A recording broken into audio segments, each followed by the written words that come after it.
Good morning students. कल अपने नया चैप्टर स्टार्ट किया था द्रव्य की अवस्थाएं। द्रव्य की अवस्थाएं, एक सेकंड बेटा, सॉरी फॉर डिस्टर्ब। द्रव्य की अवस्थाएं।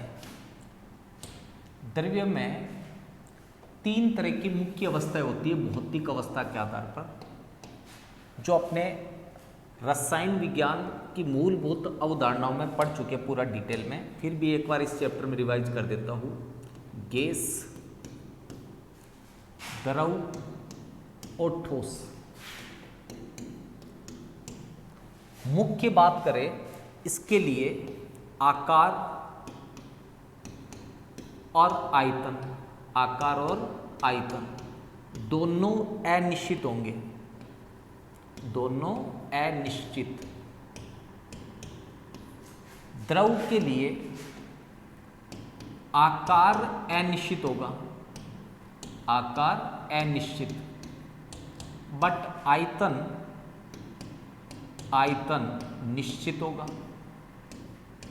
आयतन निश्चित। इनमें आकार और आयतन, आकार और आयतन दोनों निश्चित होंगे। इसका रीजन है यहां अंतरा अणुक बल, अंतरा अणुक बल न्यूनतम, न्यूनतम का मतलब नगण्य होगा। यहां अंतराणुक बल गैसों से अधिक, गैसों से अधिक, लेकिन ठोसों से कम, ठोसों से कम। यहां अंतराणुक बल सर्वाधिक होगा, सर्वाधिक अंतराणुक बल। बाकी चीजें काम की नहीं है, जैसे इसमें अपने लिख सकते हैं गैसों को संपीड़ित किया जा सकता है, गैसों में रिक्त स्थान ज्यादा होता है, वो सारी चीजें काम की नहीं। ये दो चीजें मेन आपको पढ़नी है। अब चैप्टर की बात करें, इस चैप्टर में आपके 4 मापनीय गुण आएंगे। मापनीय गुण, मेजरेबल, जिनको मापा जा सकता है। कौन कौन से होंगे? एक तो आएगा द्रव्यमान, द्रव्यमान। एक आएगा आयतन, एक आएगा दाब और एक आएगा ताप।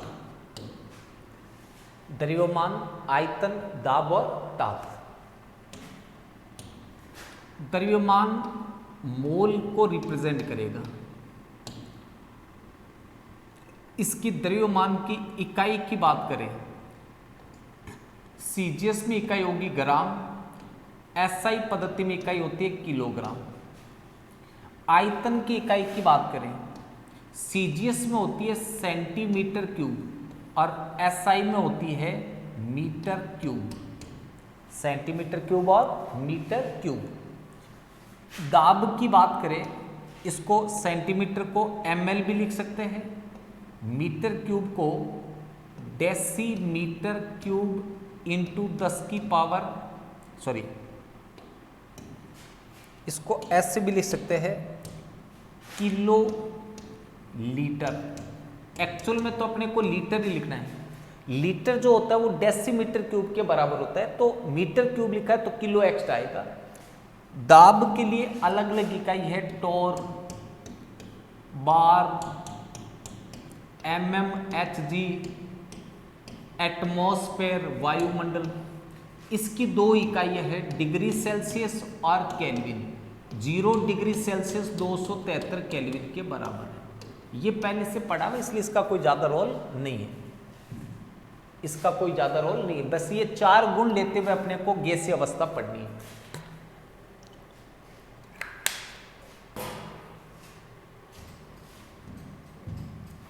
टॉपिक है अपने गैसीय नियम, गैसीय नियम। यहां से आपका टॉपिक स्टार्ट है, गैसीय नियम से। गैसों के लिए 4 नियम दिए गए। सबसे पहला नियम दिया रॉबर्ट बॉयल ने, जिसको बॉयल का नियम बोलते हैं। कल अपने रफली इसका आइडिया लिया था, बॉयल का नियम। बॉयल का नियम क्या है? बॉयल का नियम ऐसे समझो, तो पेपर नहीं है क्या? एक सेकेंड।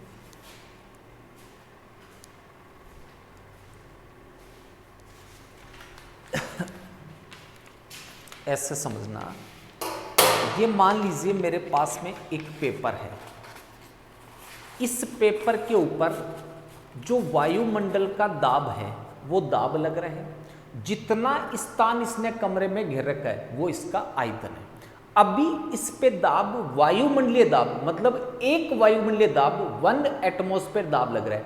आयतन आपके सामने, जितना इसने स्थान घेरा। अब मैंने अपनी ताकत उसके ऊपर लगाई, मतलब मैंने इसके ऊपर दबाव बढ़ाया, दाब बढ़ाया। तो देखो जैसे जैसे मैं दाब बढ़ा रहा हूं इसका आयतन कम होता जा रहा है। देखो इतनी सी जगह घेरी अब इसने, तो जैसे जैसे दाब बढ़ा आयतन कम होता गया। अब इस कमरे के तापमान में कोई चेंज नहीं आया, इसका मतलब तापमान नियत रखा। इस कागज की मात्रा में कोई चेंज नहीं है। मान लो ये कागज 10 ग्राम का है, तो पहले भी 10 ग्राम का था, अब भी 10 ग्राम के। तो जो गैस लेंगे उस गैस की मात्रा निश्चित होनी चाहिए, ताप नियत होना चाहिए। तो दाब बढ़ाएंगे तो आयतन घटेगा। यानी कि नियम क्या बना, नियम बोल रहा हूं, आप नोट्स बनाते समय आराम से इसको लिख सकते हैं। इस नियम के अनुसार नियत ताप पर गैस के निश्चित द्रव्यमान का आयतन दाब के व्युत्क्रमानुपाती होता है। नियत ताप पर गैस के निश्चित द्रव्यमान का आयतन दाब के व्युत्क्रमानुपाती होता है। मतलब ये हुआ कि V व्युत्क्रमानुपाती होगा P के। समीकरण नंबर 1 व्युत्क्रमानुपाती साइन हटाया तो V बराबर K/P। समीकरण नंबर 2 K व्युत्क्रमानुपाती कांस्टेंट है।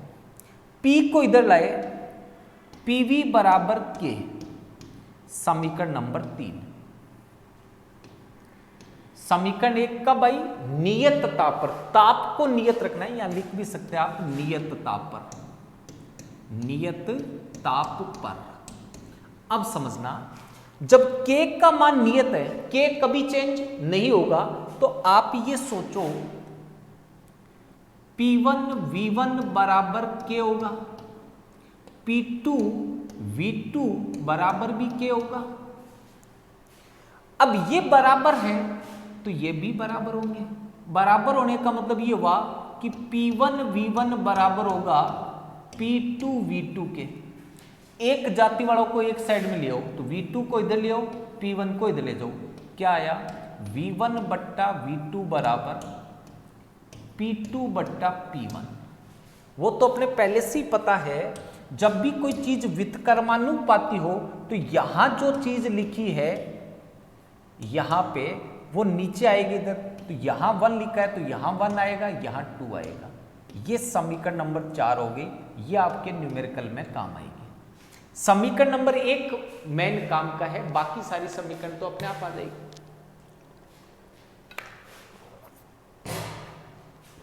अब ऐसे समझो, अगर मुझे ग्राफ बनाने हो तो ग्राफ कैसे बनाऊंगा? देखो, पहले समीकरण नंबर 1 से बना रहा हूं। V व्युत्क्रमानुपाती है P के। अगर मैं इस साइड में x एक्सिस पे दाब लेता हूं, इधर मैं आयतन लेता हूं। दाब कम होगा तो आयतन ज्यादा होगा, जैसे जैसे दाब बढ़ेगा आयतन घटता जाएगा। ऐसे ये सेम ग्राफ है, केवल इसमें स्लोप आ जाता है। इसमें देखो PV, समीकरण नंबर 3 वाला देखना। अगर मैं PV और दाब में ग्राफ लेता हूं तो मान लीजिए जिस अनुपात में दाब बढ़ेगा, बट PV का मान, समीकरण 3 देखो, PV बराबर नियत, PV का मान चेंज नहीं होगा। ऐसे समझो, P का मान है 50, V का मान है 2, तो पीवी का मान कितना आया 100। अब ये सोचो मैंने P को डबल कर दिया, P बराबर मैंने 100 कर दिया, तो समीकरण नंबर 1 देखो, जैसे ही P को डबल करोगे तो V आधा हो जाएगा, तो इसको 50 से 100 किया तो ये 2 से 1 हो जाएगा। इनका गुणनफल यानी कि PV जो है वो अभी भी 100 आएगा। आप चाहे जितना दाब बढ़ा दो, PV के मान में कोई चेंज नहीं आएगा, वो जैसा है वैसा ही रहेगा। अब अगर मैं यहां ताप चेंज करता तो ऐसे ग्राफ ले सकता हूं, समझना, ताप चेंज करो तो ये T1 ताप पर है, ये T2 ताप पर है, T1 से ज्यादा होगा T2, ये आगे पढ़ेंगे तब समझ में आएगी। अभी तो इतना ही कहा है चाहे जो ताप ले लो, लेकिन जो ताप लिया वो नियत रखना है। जैसे T2 लिया तो T2 ले लो, T1 लिया T2, V घटता जाएगा जैसे जैसे दाब बढ़ेगा। अब इसका न्यूमेरिकल कैसे आता है वो समझ लो। मान लीजिए आपको क्वेश्चन ऐसे दिया कि 5 वायुमंडल दाब पर, 5 एटमॉस्फेयर दाब पर किसी गैस का आयतन 20 लीटर है, तो 10 वायुमंडल दाब पर उस गैस का आयतन कितना होगा।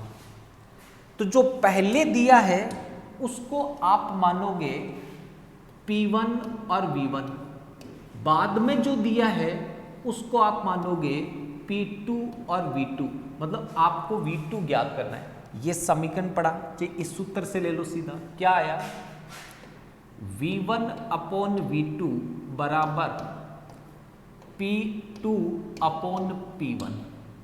अपने को ज्ञात करना है V2, तो V2 बराबर हो जाएगा V1 गुणा P1 बट्टा P2।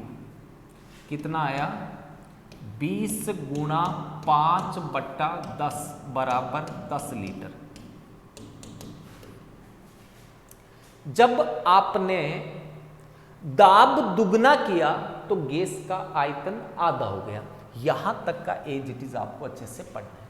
अब अगर ये पूछे कि इसका प्रायोगिक महत्व क्या है,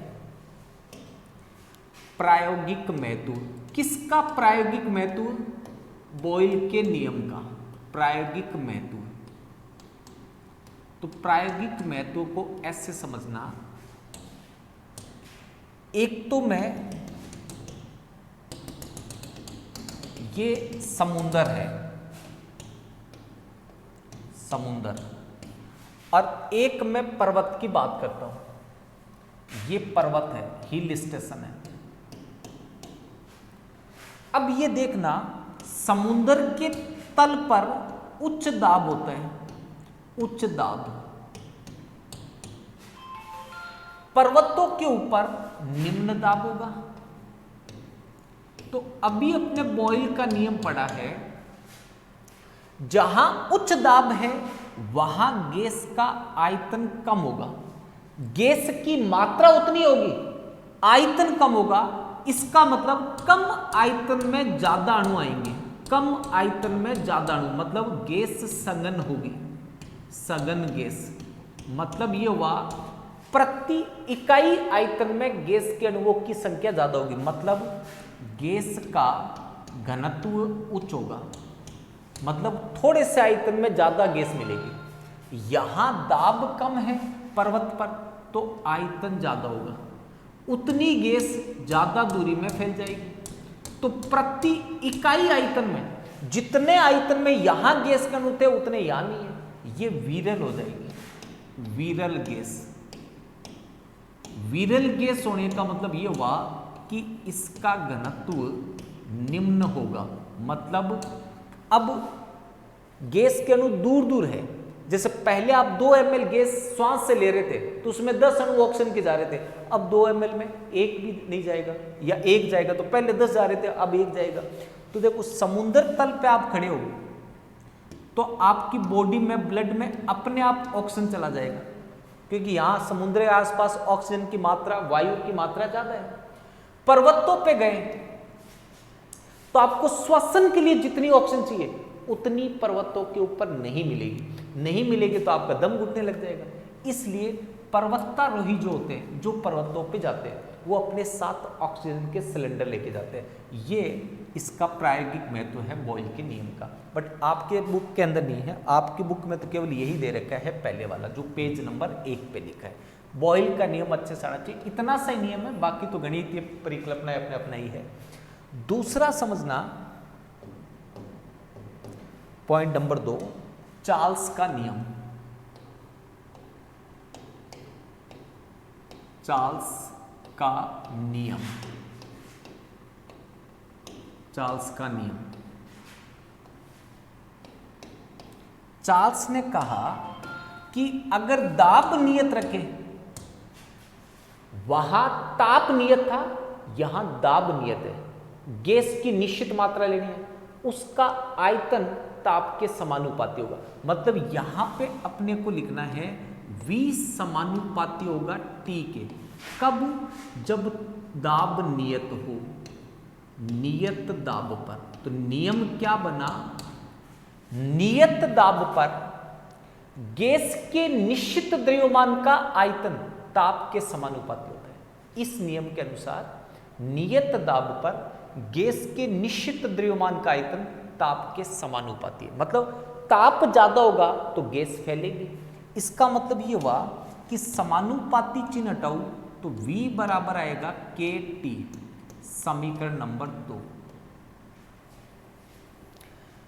या V अपॉन T की बात करूं तो ये नियत आएगा K, समीकरण नंबर 3। अब देखो V1 अपॉन T1 बराबर के, V2 अपॉन T2 बराबर के, तो V1 अपॉन T1 बराबर क्या आएगा? V2 upon T2। सेम जाति को सेम साइड में लाए तो V1 अपॉन V2 बराबर होगा T1 अपॉन T2 के। V1 बराबर V1 अपॉन V2 बराबर T1 अपॉन T2, समीकरण नंबर 4। यहां से मैं ग्राफ बनाना चाहूं, पहले से ग्राफ बनाऊं। अब एक तो इस ग्राफ का मतलब समझ में आना चाहिए। देखो दाब बढ़ाने से आयतन घट रहा है, आपको दिख रहा है, बट अलग अलग ताप पर आयतन अलग है। T1 कम है T2 से, तो देखो सेम दाब पर यहां आयतन कम है, यहां ज्यादा है। क्यों? क्योंकि यहां ताप ज्यादा है। ऐसी अब इसमें समझना, ये V और T में ग्राफ आया कि जैसे जैसे ताप बढ़ेगा, जैसे जैसे ताप बढ़ेगा आयतन बढ़ता जाएगा। बट इसी ग्राफ को मैं भिन्न भिन्न दाब पे लेता हूं, ऐसे समझना। सभी में देखो V समानुपाती T है, मतलब T बढ़ने पर V बढ़ रहा है। अब जो अलग अलग लिया वो मैं दाब लेता हूं, समझना। P1, P2, P3, P4, और ये इनका ऑर्डर है P1, P2, P3, P4। अब मैं ये कह रहा हूं कि ताप बढ़ने से आयतन बढ़ रहा है, बट जिसका दाब सबसे ज्यादा है, दाब ज्यादा है, सेम ताप पर देखना, इस ताप पर ताप सबके लिए सेम है, तो आयतन चेंज किसके कारण हो रहा है? दाब के कारण। जिसका दाब सबसे ज्यादा उसका आयतन सबसे कम। ये पिछले नियम में पढ़ा था, बट आपको अभी केवल ये एक ही पढ़ना है कि ताप बढ़ाएंगे तो आयतन बढ़ेगा। इसी में दाब जोड़ के दे तो वो दाब वाला मिक्स कर लेना। 3 नंबर से ले V अपॉन T, आयतन और ताप का अनुपात, ताप बढ़ाने से क्या प्रभाव पड़ेगा? तो मान लीजिए आपने 10 गुना T बढ़ाया तो 10 गुना V भी बढ़ेगा, तो दोनों 10 गुना पड़ा तो V अपॉन T तो नियत रहेगा, कोई फर्क नहीं पड़ेगा। T के समानांतर सीधी रेखा आएगी, समानांतर रेखा आएगी, मतलब VT का मान नियत रहेगा। अब इससे न्यूमेरिकल कैसे आएगा और उस न्यूमेरिकल में आप मात कैसे खाओगे वो समझना।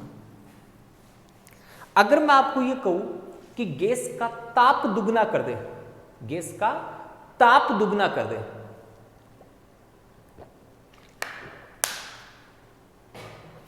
तो आयतन कितने गुना बढ़ेगा? तो आप सीधा जवाब दोगे कि ताप दुगना करने से गैस का आयतन दुगना हो जाएगा।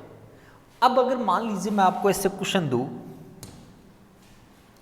कि 5 डिग्री सेंटीग्रेड ताप पर किसी गैस का आयतन 50 लीटर है, तो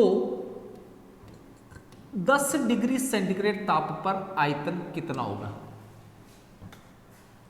अब आपको ऐसा लग रहा है कि ताप दुगना हो गया इसलिए आयतन दुगना हो जाएगा, बट ध्यान से देखोगे यहां ताप दुगना नहीं हुआ। क्यों नहीं हुआ?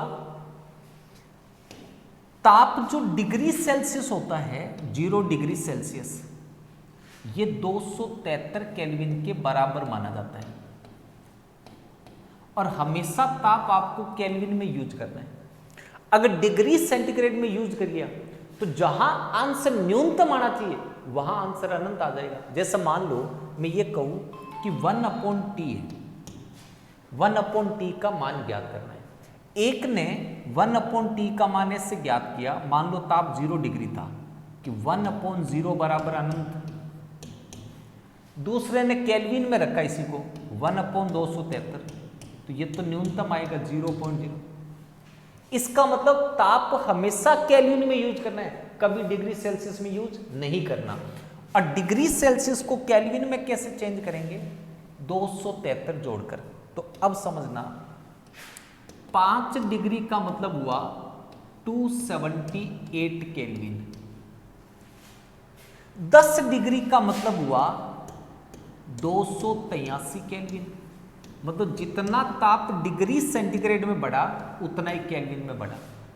अब केल्विन वाला चेक करके बताओ क्या ये दुगना हो गया क्या? नहीं हुआ, लगभग उतना ही है। पहले 278 था, अब 283। इसका मतलब आंसर मैं निकालूं तो क्या आएगा? V1/V2 बराबर T1/T2। V1 50 है, V2 ज्ञात करना है, T1 278 है, T2 283 है। तो V2 बराबर आ जाएगा 50 गुणा 283 बट्टा 278। इसका आंसर लगभग बताओ।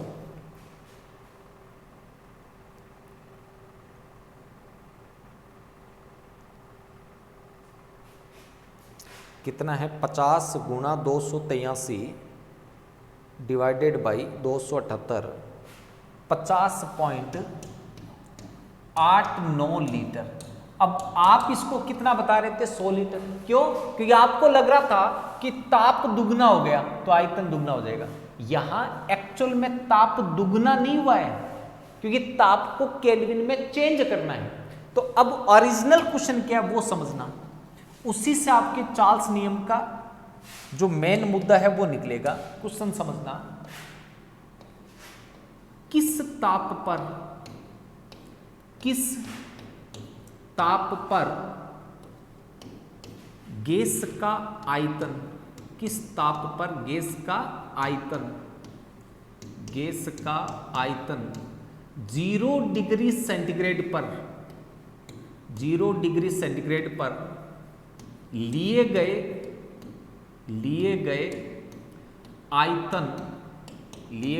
आयतन का दुगना हो जाएगा।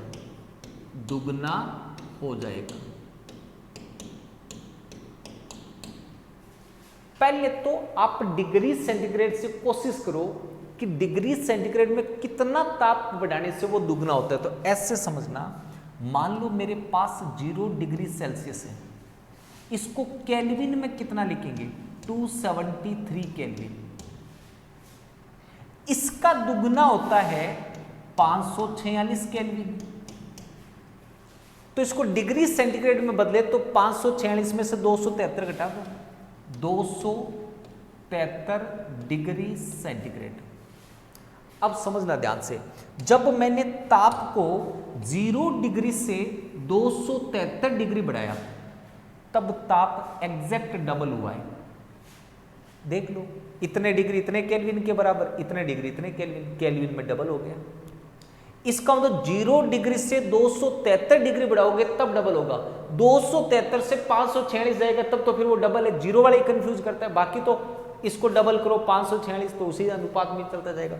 इसका मतलब ये हुआ कि आपका आंसर 273 डिग्री सेल्सियस या 546 केल्विन आएगा। कुछ नहीं करना था इसमें, ऐसे ज्ञात करना था V1/V2 बराबर T1/T2।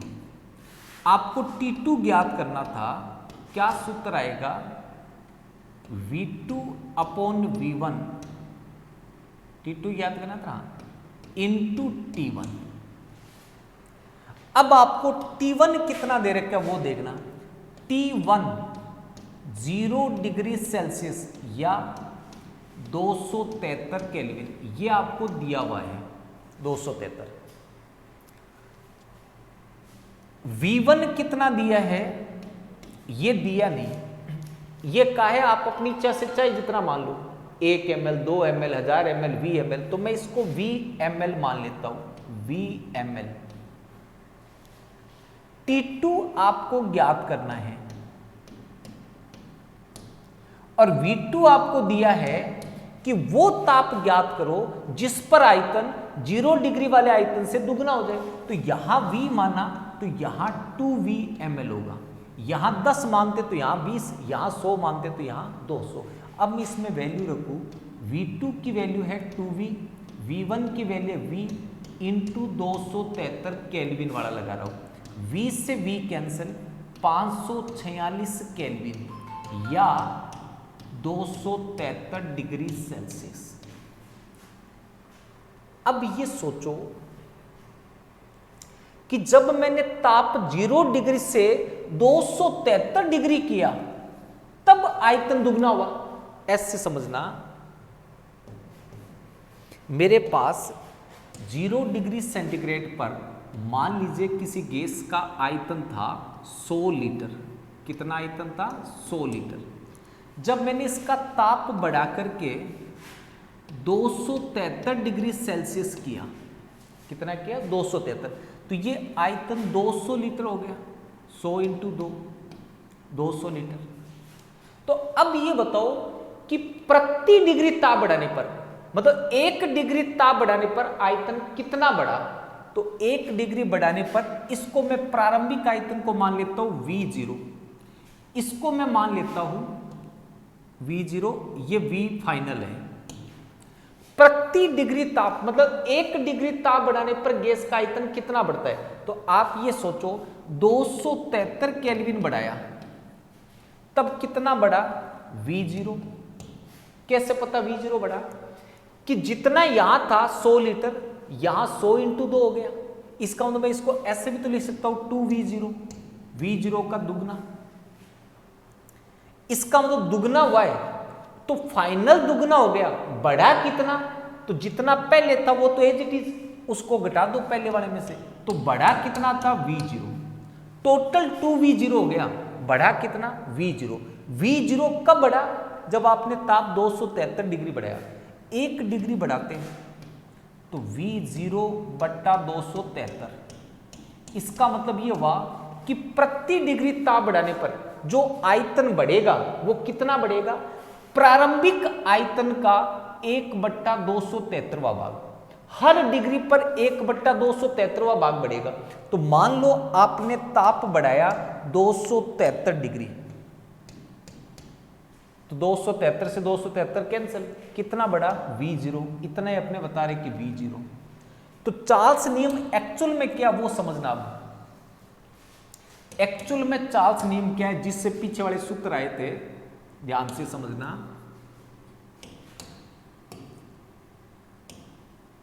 प्रति डिग्री मतलब 1 डिग्री ताप वृद्धि से, 1 डिग्री ताप वृद्धि से गैस का आयतन, गैस का आयतन, प्रारंभिक आयतन, प्रारंभिक आयतन, प्रारंभिक आयतन को मान लो मैं V0 ले लूं। प्रारंभिक आयतन का 1/273वां भाग बढ़ता है।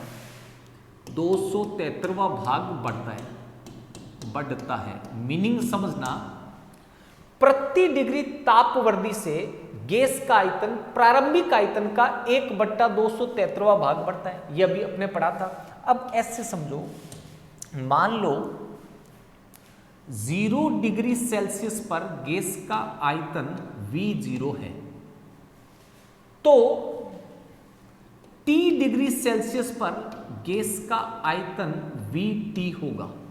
इस VT का मान ज्ञात करना है। तो कैसे ज्ञात करें समझना। VT बराबर टोटल आयतन T डिग्री पर। तो जो शुरू में आयतन लिया आपने वो तो लेना ही लेना है, प्लस जो बड़ा है वो इसमें जोड़ दो। भी जो शुरू में लिया वो तो रहेगा ही रहेगा, प्लस जो बड़ा है वो जोड़ दो। तो कितना जोड़ू इसमें, ध्यान से समझना, V0 हो गया। अब कितना बढ़ेगा, V0 इंटू 1/273 भाग बढ़ता है, अभी बताया था। क्या लिखा है, 1 डिग्री ताप वृद्धि से गैस का आयतन प्रारंभिक आयतन का 1/273 भाग बढ़ता है।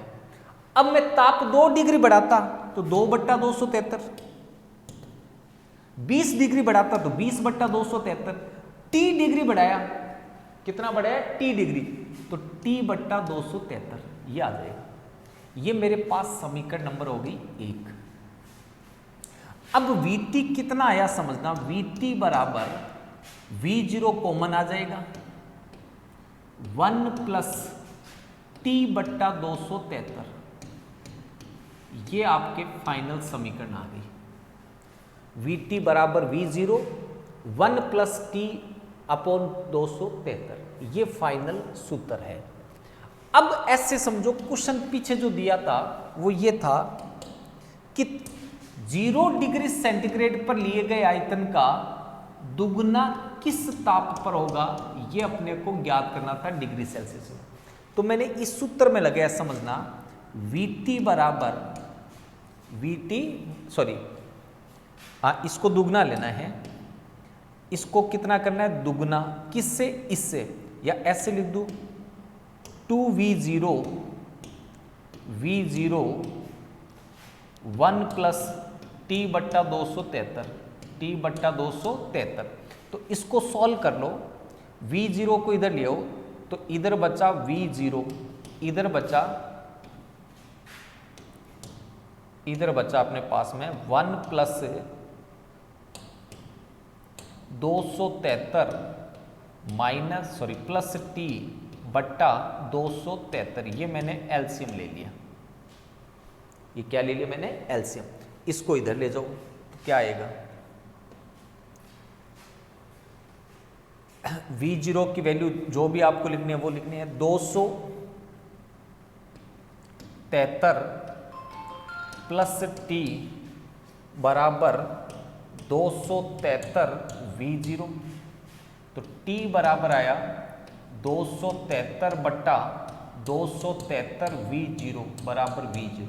इतना आयतन बढ़ जाएगा, इतना बढ़ेगा तो पूर्व आयतन में जोड़ोगे तो टोटल 2V आ जाएगा, मतलब V0 जो था वो 2V0 में बदल जाएगा। तो नया ताप कितना जरूरत पड़ा, 273 डिग्री। अब इसी में एक बात समझना, अब इसका क्वेश्चन दे रहा हूं, जो चार्ल्स नियम मैंने सत्यापित किया है, इस लाइन का मतलब समझो, 1 डिग्री ताप वृद्धि से गैस का आयतन प्रारंभिक आयतन का 1/273 भाग बढ़ता है। तो जितना प्रारंभ में लिया उसका V0 इंटू T/273। अब T 1 डिग्री हो तो 1/273, इसका 2 हो तो 2 डिग्री। अब क्वेश्चन ये दिया, समझना ध्यान से, -273 डिग्री सेल्सियस पर गैस का आयतन कितना होगा, आयतन कितना होगा, ध्यान से क्वेश्चन को समझना। -273 डिग्री सेल्सियस पर गैस का आयतन कितना होगा, तो मैं इस सूत्र से लगा रहा हूं VT बराबर V0 1 प्लस T का मान बोलो कितना है, T का मान है 273, कितना है 273। एक मिनट, मैंने गड़बड़ तो नहीं किया कहीं, VT बराबर V0 plus V0 into T/273, V0 common आ गया, 1 प्लस T यहाँ से है, T का मान दिया अपने को -273/273। केवल इसमें मैंने T का मान लिखा और कुछ नहीं किया, ये पहले से प्रूव किया हुआ है। अब ये प्लस माइनस माइनस हो जाएगा, ये इसको कैंसिल किया, 1 आ जाएगा, तो कितना आएगा VT, V0 इंटू -1 गया 0 बराबर 0। गैस का आयतन 0 ml हो गया। इस ताप पर इसका मतलब ये हुआ कि जब गैस का आयतन ही जीरो हो गया तो गैस है ही नहीं। अगर गैस थोड़ी बहुत भी है तो उसका कुछ न कुछ तो आयतन होना चाहिए। ये तो कह रहा है आयतन जीरो हो गया। आयतन जीरो होने का मतलब गैस का अस्तित्व खत्म हो गया। तो किस ताप पर गैस का अस्तित्व खत्म हो जाता है? -273 केल्विन। -273 केल्विन ताप पर गैस का आयतन जीरो हो जाएगा। इसका मतलब ये ताप संभव नहीं है। मतलब ऐसा कोई ताप संभव थोड़ी है जिसपे गैस हो ही नहीं। इसका मतलब ये ताप संभव नहीं है। इस ताप को मैं केल्विन में लेना चाहूं तो कितना होगा समझना। ये ताप केल्विन में कितना होगा? -273 डिग्री सेल्सियस है। केल्विन में चेंज करें तो इसमें 273 जोड़ दो, कितना आएगा? 0 केल्विन। इस ताप को परम ताप बोलते हैं। परम ताप। एग्जाम में डायरेक्ट क्वेश्चन आता है परम ताप किसे कहते हैं? तो सीधा लिखना है -273 डिग्री सेंटीग्रेड या 0 केल्विन को परम ताप कहते हैं। परम ताप वो होता है जिस पर गैसों का अस्तित्व नहीं होता। गैसों का अस्तित्व नहीं होता। अस्तित्व नहीं होता। क्यों नहीं होता? क्योंकि इस ताप पर -273 डिग्री ताप पर Vt का मान जीरो हो जाएगा। मतलब गैस का आयतन ही जीरो हो गया। इसका मतलब संभव नहीं है। तो इस ताप का नाम बहुत अच्छे से याद रखना है। 0 केल्विन या -273 डिग्री सेल्सियस को परम ताप कहते हैं जो संभव नहीं है। इसको परम ताप कहते हैं जो संभव नहीं है। अब मैं अगर आयतन और ताप में ग्राफ बनाऊं तो आपको ऐसा वक्र मिलेगा, समझना ध्यान से। ये गैस का आयतन है, यहां ताप है, समझना 0 डिग्री सेल्सियस। ये मान लीजिए -100, -200, -273 डिग्री सेल्सियस। डिग्री सेल्सियस में ये सारे, यहां मैंने लिख दिया प्लस का 100, यहां मैंने लिखा प्लस का 200, यहां मैंने लिखा प्लस का 273 डिग्री सेल्सियस। अभी अपने पढ़ा था कि V समानुपाती है T के। जैसे जैसे T बढ़ेगा V बढ़ेगा। तो मैंने यहां से शुरू किया, यहां आयतन 0 है, ये लाइन आयतन को दर्शाती है और ये लाइन ताप को। तो -273 पे गैस का अस्तित्व ही नहीं है, आयतन कितना 0। तो ये यहां से बढ़ना शुरू हुआ, ऐसे चला गया। अब ध्यान से देख लो, ये Vt का ग्राफ है, ऐसे तो लिया था V और T में। तो अगर मैं ताप कम करता जाऊं, देखना 273 से कम करता जा रहा हूं, जैसे जैसे ताप कम करूंगा गैस का आयतन कम होता जाएगा। आयतन कम होते होते होते होते होते होते इस ताप पर आकर आयतन 0 हो जाएगा। इसी ताप को परम ताप बोलते हैं। परम ताप। तो आज जो पढ़ाया है उसका मेन जो है वो इतना ही काम का है। ये तो बॉयल का नियम था जिससे अपने सूत्र बन गया V1/V2 बराबर P2/P1। ये तो बॉयल नियम था। और ये चार्ल्स नियम था V समानुपाती T, जिससे सूत्र बन गया V1/V2 बराबर T1/T2। इसमें ताप जो है वो केल्विन में यूज करना है, डिग्री सेल्सियस में यूज नहीं करना है। डिग्री सेल्सियस में यूज करना है तो फिर ये वाला सूत्र लगाना पड़ेगा, VT बराबर V0 प्लस 1 प्लस T/273। अब आप डिग्री सेल्सियस में लगा सकते हो, बट आपने इसको इजी कर लिया, ये सबसे इजी फॉर्मूला बन गया। ये 2 ही नियम काम के हैं, इससे रिलेटेड आपको न्यूमेरिकल करा दिए। कल इसका प्रायोगिक महत्व करा करके आगे के 2 नियम और पढ़ेंगे, आओगाद्रो नियम और गैलुसेक का। उनमें अब टाइम नहीं लगेगा क्योंकि ये दोनों पढ़ लिए, अब आगे सब सेम आएंगे। तो आज के लिए इतना काफ़ी है। Thank you, have a nice day, God bless you.